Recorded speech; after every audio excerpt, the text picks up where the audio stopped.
about the death of Jeffrey Epstein. This one from former New York City Chief Medical Examiner Dr. Michael Baden. Epstein's brother had hired Dr. Baden to observe the autopsy.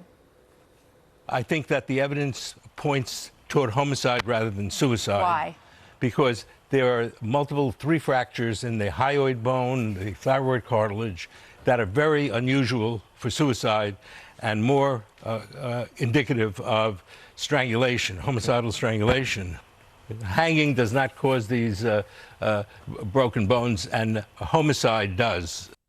Dr. Baden, of course, has investigated high-profile cases like JFK and O.J. Simpson. I'm joined by Philip Holloway, a former assistant district attorney and police officer, Cameron Lindsay, a former warden at 5 correctional facilities, and Dr. Cyril Wecht, a former pathologist and attorney. Cyril, could we start with you, please? Because if I could just read the New York City Medical Examiner, who put out this statement today in response to Dr. Baden. Our investigation concluded that the cause of Mr. Epstein's death was hanging and the manner of death was suicide. We stand by that determination. The original medical investigation was thorough and complete. There is no reason for a second medical investigation by our office. You have so much experience in this area. What do you think, Cyril?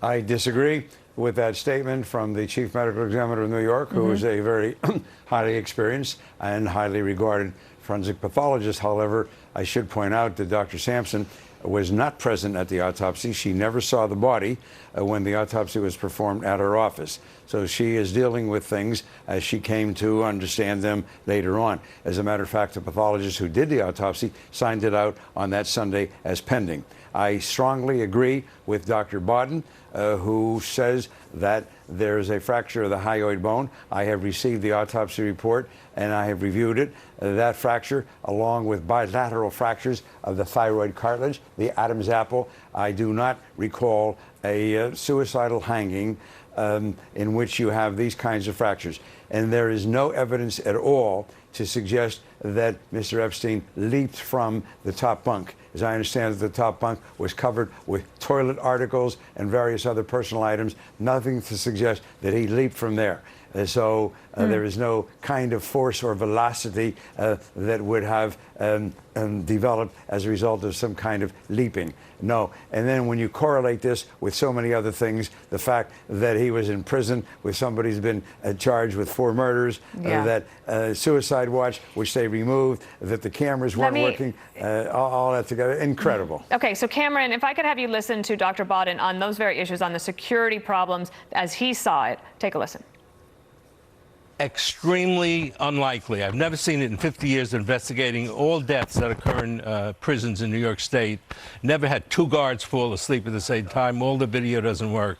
And the issue would be, did somebody come in and cause his death? You've worked at federal facilities. What do you make of that? Well, frankly, I haven't heard anything unequivocal in terms of determining whether Epstein was actually murdered or not. I understand that the feelings of both doctors. I have great respect for their opinions.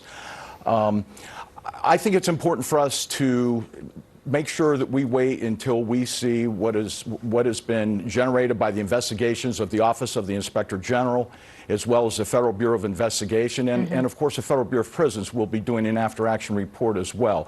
I remain unconvinced that he was murdered. I would need to know more about these aforementioned investigations to make a more determined. Philip Holloway, let's get your legal advisor hat on. Put your hat on for us and tell us what you think legally, and why does it matter in this case? Why would Epstein's brother want this other determination?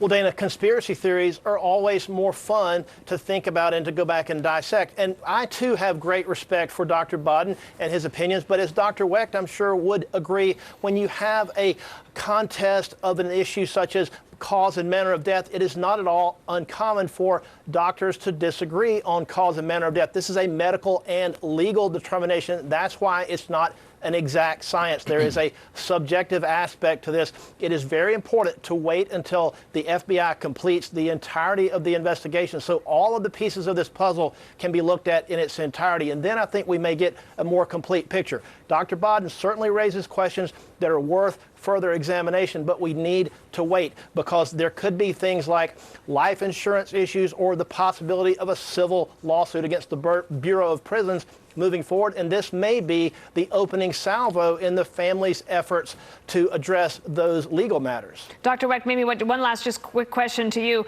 Like, what other investigation could be done from your perspective, or is it finished? The investigation should have commenced when the body was found, and it should have been left untouched, is my understanding. The body was removed. The ligature around his neck was cut. The feds do their own thing. No respect for regard for the procedures in New York City under the medical examiner's office. That was done. And then don't forget the fact that you got all these other things, a prisoner who is a cellmate, a suicide watch, which is removed, non-functioning cameras. My God, how many circumstances can there be before you begin to raise a flag? I see your point, indeed. Philip Holloway, Cameron Lindsay, and Dr. Wecht, thank you so much for being with us today. Thank you. Appreciate it. Thank you.